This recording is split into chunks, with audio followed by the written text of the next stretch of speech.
नमस्कार, आप देख रहे हैं सबसे बड़ा मुद्दा। मैं हूं आपके साथ राहुल राजपूत। द केरल स्टोरी को लेकर यूपी में सियासत का शो हाउसफुल हो चुका है। जहां पुरजोर तरीके से विपक्ष ने फिल्म के खिलाफ आवाज उठाई, वहीं जबरदस्त तरीके से बीजेपी फिल्म के समर्थन में खड़ी हो गई है। पहले एमपी, फिर यूपी और उत्तराखंड में फिल्म को टैक्स फ्री किया गया। लखनऊ के लोक भवन में फिल्म की स्पेशल स्क्रीनिंग हुई, जिसमें सीएम योगी के साथ मंत्रियों ने फिल्म देखी। इसके साथ ही बीजेपी ने विपक्ष को बड़ा संदेश दे दिया है। ऐसे में केरल स्टोरी पर विवाद के जरिए क्या फिल्म के बहाने सियासत चमकाई जा रही है? सवाल उठता है कि केरल स्टोरी पर तकरार, बीजेपी समाजवादी पार्टी में वार पलटवार, योगी का शो हाउसफुल, विपक्ष की क्या बत्ती गुल, फिल्म के बहाने क्या राजनीति चमकाई जा रही है? 24 के चुनाव में क्या लव जिहाद बनेगा मुद्दा? तुष्टीकरण के लिए विपक्ष ने क्या फिल्म का विरोध किया? इन तमाम सवालों के साथ मेहमानों से चर्चा, लेकिन उससे पहले एक report. Tell me, when exactly you joined ISIS?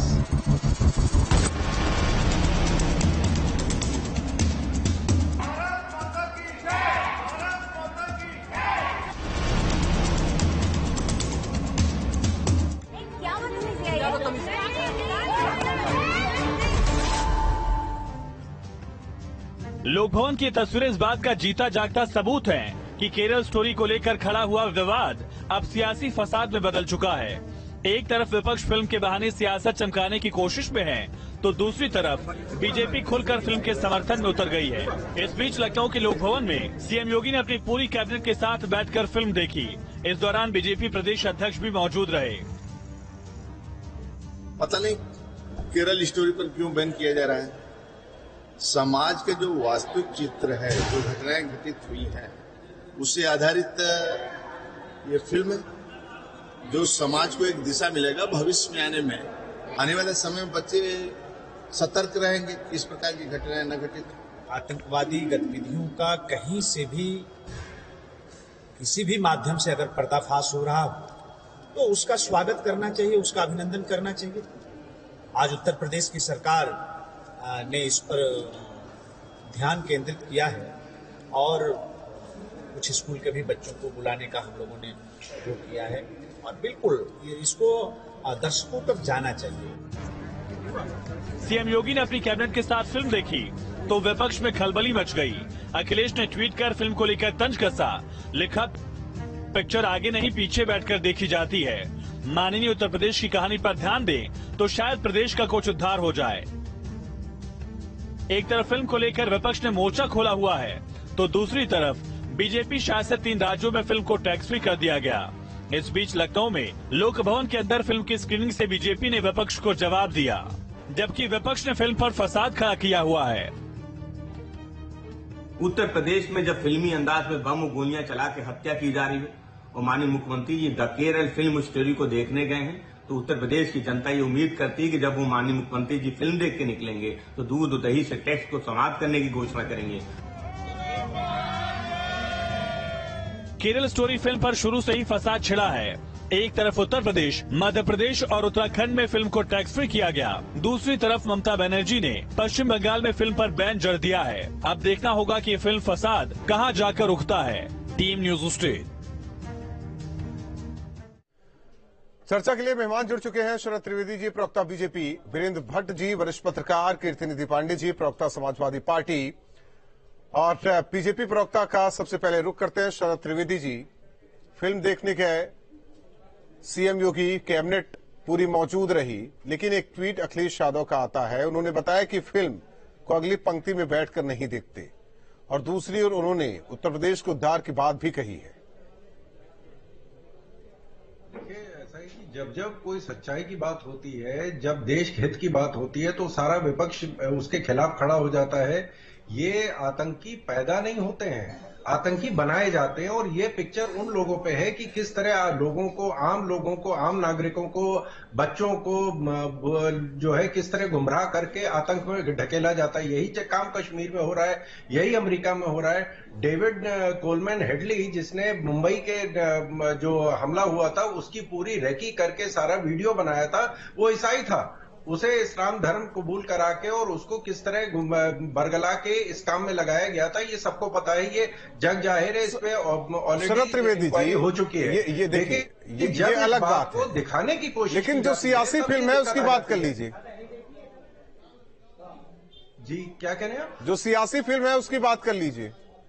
नहीं, सियासी नहीं, ये हकीकत है, ये कश्मीर में भी हो रहा है। कश्मीर में जब भी कभी आतंकियों को घेरा जाता है तो उनके माँ बाप को, उन लोगों के माँ बाप को बुलाया जाता है कि भाई आप अपने बच्चों से बात करिए, उनको मना करिए कि वो इस झगड़े में, फसाद से दूर रहें, वो आत्मसमर्पण शरद त्रिवेदी जी, सरकार सुरक्षित करेगी। शरद त्रिवेदी जी, ये प्रोपेगेंडा शरद त्रिवेदी जी, कम से कम अखिलेश यादव को भी तो बुला लेते फिल्म दिखाने के लिए।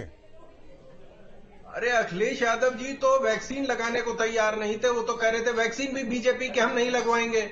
अखिलेश यादव जी जो है वो किसी बात को मानने को तो तैयार हो, वो तो पहले ही इसकी खिलाफत, क्योंकि उनकी जो सियासत है वो एक वर्ग विशेष को बेवकूफ बना के चलती है, तो वो ये नहीं चाहते कि कोई इस तरह की बात उठे। ये वो लोग बैन की बात कर रहे हैं जिन्होंने पिक्चर देखी नहीं है। अरे आप देख तो लीजिए, ममता दीदी ने पिक्चर नहीं देखी, अखिलेश जी ने पिक्चर नहीं देखी, लेकिन खिलाफत सब कर रहे हैं। तमिलनाडु में बैन किया गया, स्टालिन जी ने पिक्चर नहीं देखी, तमिलनाडु सरकार की किसी अधिकारी ने पिक्चर नहीं देखी, लेकिन क्योंकि ये कहा गया है कि साहब इससे जो है एक वर्ग विशेष को जो है वो खतरा होगा। कीर्तिनिधि पांडे जी, कीर्तिनिधि पांडे जी, जिस फिल्म पर इतना विवाद है हमें लगता है कि समाजवादियों को भी देखना चाहिए कि ऐसा है क्या इसमें। मुख्यमंत्री तो कैबिनेट के साथ देख लिया उन्होंने। राहुल जी, मुख्यमंत्री जी ने फिल्म देखा, फिल्म देखी कहाँ जाती है, हम लोग बचपन में भी फिल्म देखते थे, पीछे की सीट और बालकनी की सीट पे फिल्म देखते थे। पहली बार हमने देखा कि मुख्यमंत्री जी अगली पंक्ति में बैठ के फिल्म देखा। दूसरी बात, मुद्दे पे आता, हिटलर की सरकार में प्रोपेगेंडा मंत्री हुआ करते थे और इस सरकारों में कुछ प्रोपेगेंडा डायरेक्टर हो गए हैं जो समाज के अंदर वैमनस्यता फैला रहे, समाज को तोड़ने वाली फिल्में बना रहे। ये लोग लगातार, शरद त्रिवेदी जैसे लोग आतंकवाद, आतंकवादी की बात करते हैं। राहुल जी आपको याद होगा जब देश के अंदर नोटबंदी हुआ, माननीय प्रधानमंत्री जी ने कहा था कब आतंकवादियों की कमर टूट गई। अब आतंकवाद समाप्त हो गया इस देश, क्या समाप्त हो गया? नोटबंदी हुआ, देश में कठिनाइयां सही, तकलीफें सही, लेकिन आतंकवाद आज भी। जम्मू कश्मीर उसी तरह चल रहा जैसे पहले चल। कौन सा सुधार हो गया नोटबंदी से? ये प्रोपेगेंडा के तहत जो तमाम डायरेक्टर फिल्म बना रहे हैं, ये भारत की उस एकता को खंडित करना चाहते हैं जो भारत की पहचान है। भारत की पहचान है अनेकता में एकता की संस्कृति, अनेक धर्मों वर्गों के लोग एक साथ रहने वाले। ये वो बागीचा है भारत जिसमें रंग बिरंगे फूल एक साथ रहते हैं।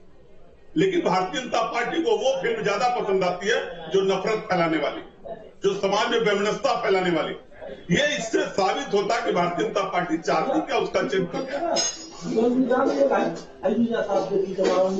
वीरेंद्र भट्ट सर, आप कैसे देख रहे हैं सियासत को लेकर, जो इसमें सियासी एंगल घुसा हुआ है? देखिए सियासी एंगल नहीं घुसा हुआ है। भारतीय जनता पार्टी के अलावा भारत में जितनी भी राजनीतिक दल हैं, दक्षिण भारत में, उत्तर भारत में, बिहार में, बंगाल में और पश्चिम में, सारे के सारे मुस्लिम सेंट्रिक हैं, मुसलमानों पर केंद्रित हैं। ये कोई भी मामला जो भी इस्लामी कट्टरवाद को कोई भी अगर विमर्श इसको चुनौती देगा और उस पर सवाल उठाएगा तो ये उसको तुरंत उस पर ले आएंगे नफरत। समाजवादी पार्टी का आर्टिकल 370 पे क्या स्टैंड है, उसके खिलाफ हैं। समाजवादी पार्टी का अयोध्या में राम मंदिर पे क्या स्टैंड है, उसके खिलाफ हैं। समाजवादी पार्टी का ट्रिपल तलाक पे क्या स्टैंड है, उसके खिलाफ हैं। समाजवादी पार्टी का यूनिफॉर्म सिविल कोड पे क्या स्टैंड है, उसके खिलाफ हैं। तो ये सारे दल मुस्लिम सेंट्रिक हैं और ये सारे दल जो है इस्लामी कट्टरवाद को हमेशा कवर फायर देते हैं, पॉलिटिकल कवर फायर देते हैं, खुला संरक्षण देते हैं। केवल इससे इनका चुनावी लाभ होता है। मामला ये है, मामला पॉलिटिकल नहीं है। हिंदू की अगर आपने बात किया तो ये सभी जो सो कॉल्ड सेकुलर दल हैं, इनका आसन डोलने लगता है। समस्या केवल ये है, ये सच का सामना करना ही नहीं चाहते। इसी तरीके से सारे सो कॉल्ड सेकुलर दलों ने कश्मीर फाइल का भी विरोध किया था। क्यों किया था भाई? 1984 में सिखों का दिल्ली में नरसंहार हुआ और केंद्र सरकार, मोदी गवर्नमेंट आने के बाद मामला खुला। कई लोग जेल में गए, लेकिन सुप्रीम कोर्ट आज भी 1989 में जो कश्मीरी हिंदुओं का पलायन हुआ उस मामले को सुनने को तैयार नहीं है। कोई भी पार्टी उसके लिए बोलने को तैयार नहीं है सिवाय भारतीय जनता पार्टी के। भारतीय जनता पार्टी के ऊपर आप आरोप लगाएंगे साहब ये सामुदायिक पार्टी है और सब कुछ कहेंगे, लेकिन अपनी पॉलिटिकल फिलॉसफी के आधार पर भारत के प्रधानमंत्री रोज ये बात दोहराते तो हैं कि सबका साथ सबका विकास। क्या समाजवादी पार्टी ये कहती है? क्या ये बात कांग्रेस कहती है? क्या ये बात बहुजन समाज पार्टी कहती है? सर वीरेंद्र सर एक सवाल देखिए, ये मामला हिंदू मुस्लिम हालांकि सीट को लेकर सवाल, समाज की कड़वी सच्चाई है। वीरेंद्र सर एक सवाल, जो कहा जा रहा था कि फिल्म आगे देखी जाती है कि पीछे देखी जाती है, कल अगली सीट पर कौन हो सकता है? इसी सीट से एक सवाल यहां उठता है कि कल अगली सीट पर कौन हो सकता है? अगली सीट अब कल जो है नगर निकाय चुनाव की काउंटिंग हो रही, सामने आपके सब परिणाम आपके सामने आ जाएगा। ये मामला हिंदू मुसलमान का नहीं है जी। इस्लामिक रेडिकलिज्म, इस्लामी कट्टरता एक ग्लोबल समस्या है, ये पॉलिटिकल समस्या है। ठीक है, पवन सिंगर हमारे साथ सहयोगी जुड़े हुए हैं, ये इस्लाम पर सवाल नहीं है। ठीक वीरेंद्र सर, पवन, एक तस्वीर आज की हमने देखी कि एक फिल्म को देखने के लिए सीएम योगी अगली पंक्ति में, और एक तस्वीर सफाई से भी नजर आती रही जब अगली पंक्ति में महोत्सव देखा गया। फर्क क्या रहा?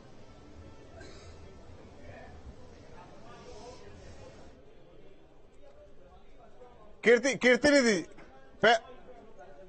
पवन आवाज आ रही है आपको? जी बिल्कुल, अपने सवाल दोहराएं। पवन, आज की एक तस्वीर अगली पंक्ति में सीएम योगी जिसे लेकर ट्वीट कर दिया अखिलेश यादव ने, वहीं सफाई महोत्सव में भी अगली पंक्ति में अखिलेश यादव नजर आते थे।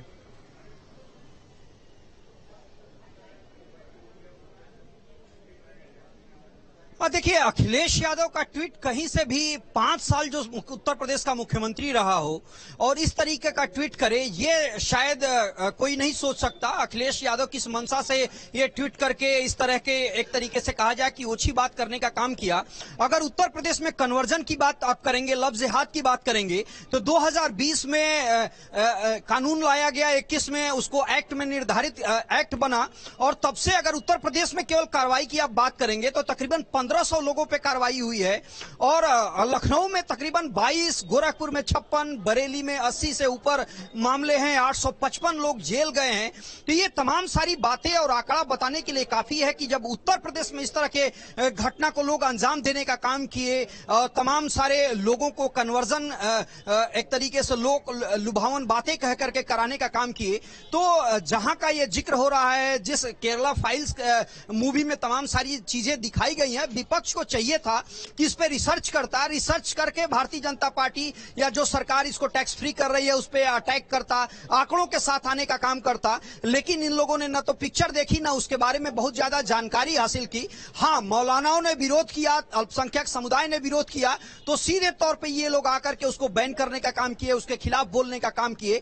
और शायद यही सबसे बड़ा फेल्योर है विपक्ष का कि वो न तो रिसर्च करता है, न तो उन तमाम चीजों को जानता है, सीधे तौर पे एक तरीके से डिफेंसिव मोड में आ जाता है, और डिफेंसिव मोड में आकर के इस तरह की कार्रवाई करता है। उस पर भारतीय जनता पार्टी माइलेज ले जाने का काम करती है, और जब तक विपक्ष इस बात को समझता है तब तक बहुत देर हो जाती है। और आप उसका रिजल्ट आप देखिएगा, कल उत्तर प्रदेश में जब नगर निकाय का चुनाव का रिजल्ट आना शुरू होगा तो आपको अंदाजा लगेगा कि जो पब्लिक मैसेज है वो क्या है, पब्लिक किस तरीके से इसको देखती है। तो तमाम सारी बातें हैं जिसको विपक्ष को देखना चाहिए, लेकिन शायद विपक्ष उस मोड में नहीं है, और उन तमाम मुद्दों को बिना सोचे समझे और एक तरीके से कहा जाए कि पहले से प्री माइंड हो करके और इस तमाम सारे कामों को अंजाम देने का काम करती है। और जिस तरीके का ट्वीट, जिस समाजवादी पार्टी के ऐसे बयानों से, ऐसे ट्वीट से सेल्फ गोल तो नहीं है? देखिए राहुल जी, पवन जी आपके सवाल का जवाब नहीं दोगे, मैं बताता हूँ अगली लाइन में बैठने का सवाल। आप भी राहुल जी जब कभी फिल्म देखने गए होंगे टाकिज में, तो पीछे की सीट पे टिकट लेते, और कभी गांव में जब नाटक देखने लोग जाते हैं तो आगे बैठने का प्रयास करते हैं, क्योंकि स्क्रीन का मसला है, आंख पे जोर पड़ने का सवाल है। इसीलिए कहा जाता है कि कीर्ति निधि जो पहली सीट पर है, जो अगली सीट पर है, वो अगली सीट पर बैठ गया। और दूसरी बात मेरा जो सवाल है हर मुद्दे पर राजनीति करके सिर्फ बोल तो नहीं समाजवादी पार्टी कर रही है। ये तुष्टीकरण की राजनीति क्या 24 में भी चलेगी? की राजनीति नहीं है। मैंने हिंदू मुसलमान की तो बात नहीं किया, पूरे डिबेट में मैंने नहीं कहा एक बार भी। ये वीरेंद्र जी सर्टिफिकेट बांट रहे हैं, वरिष्ठ पत्रकार है।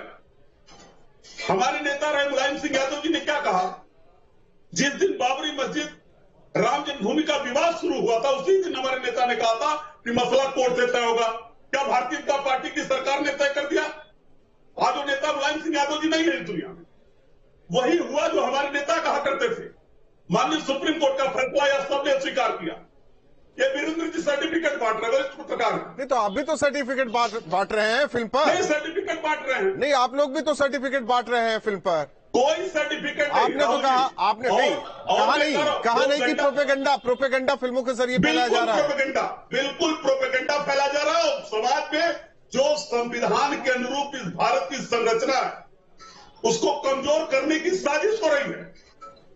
भारतांतरिक उससे कमजोर हो रहा, और जब तक सब मिल करके एकजुट होकर के नहीं रहेंगे, सभी धर्मों शरद त्रिवेदी जी, तब तक भारत। शरद त्रिवेदी जी सुन रहे हैं ना आप? जो सेंट्रल फिल्म सेंसर बोर्ड है, क्या वो संसद संवैधानिक आ रहे हैं सर, भट्ट सर आ रहे हैं, वीरेंद्र भट्ट सर आ रहे हैं। फिल्म पास किया, तमाम फिल्में तो बिना सेंसर की पास हो गई। शरद त्रिवेदी जी, जिसमें शंकर जी को किसी रूप में दिखाया राहुल जी आगे से किसी रूप में दिखाया जा रहा। राहुल जी, जितना विपक्ष है एक मुद्दे को पार्लियामेंट में लाए, विधानसभा में लाए कि साहब जो सेंसर बोर्ड के पारित करने से कोई फर्क नहीं पड़ता है, जितनी पार्टियां हैं वो उसको सेंसर करेंगी तभी कोई पिक्चर आ सकती है।